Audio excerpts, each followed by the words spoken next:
What's up, guys? Today we're going to be talking about the changes the team at Nexon working on the first Descendant has made. So today, July 11th, the first Descendant team has just dropped a hotfix, and this is live right now. So if you are seeing this video, you can play the game with the update right this second. So there's actually a good amount of surprising things in these patch notes, so let's jump right into those. So these are the patch notes right here. First up, we have to talk about this right here.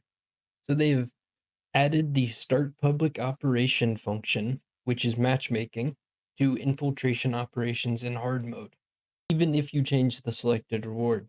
Guys, this is absolutely massive for the future of this game. A few of my buddies and I did not like how, in order to farm the hard mode dungeons, you had to find a group using a third party.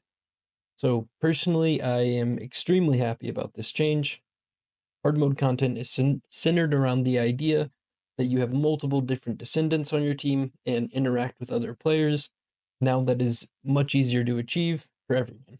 This right here is another absolutely great change, and they have removed the sequential sphere type.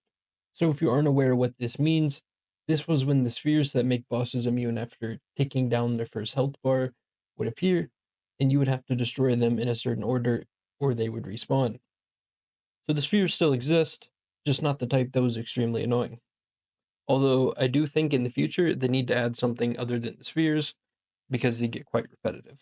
Also, here we have a bunch of these directors' comments, and these just show that the dev team behind the game is actually listening to its players, which is something no one would have seen coming, especially from a company like Nexon. So, really, props to them. And a great example of how they're listening to the community is right here. And yes, if you read that, they have improved the drop system for those rare crafting materials you need for those incredibly important crystallization catalyst and energy activators. When I tell you the grind for those almost made me quit the game, I am not joking. So you can see they have increased the quantity of those crafting resources you get from encrypted vaults by threefold, which I assume is the amount received before times 3. And they have also added them to the drop pool of elite Vulgus that spawn in field missions and infiltration operations, which is just amazing. I love this. So the most efficient way will still be encrypted vaults, so Enzo has not been rendered useless. It might even be considered a buff for him. But you can also get those resources now in a much less annoying way through these infiltration operations and field missions. So they've also made some smaller changes to the Battle Pass supply shop, which I don't actually think I knew existed.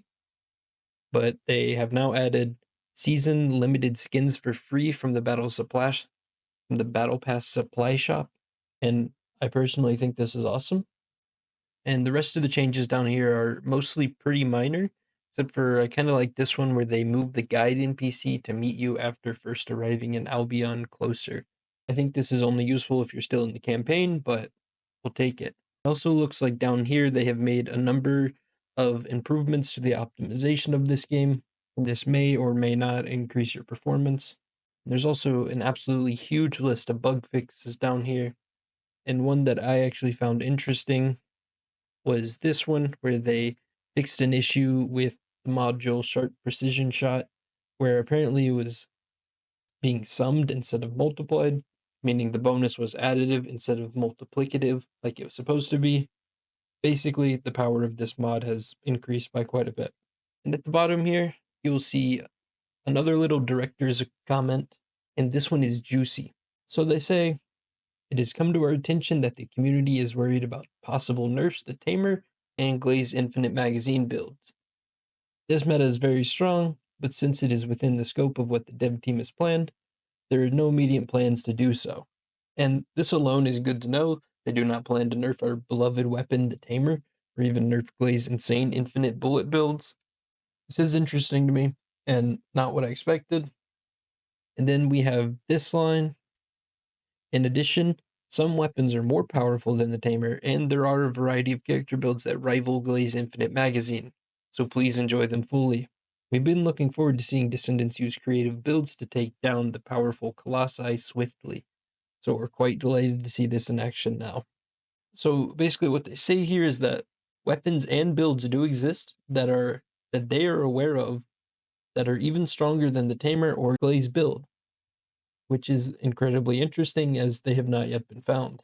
But man, I do love these directors' comments as they really do show they're listening to us as a community and do care about this game. Well, guys, that's all I have for you today. Thanks for watching, and please consider hitting that like and subscribe down below and keep on grinding.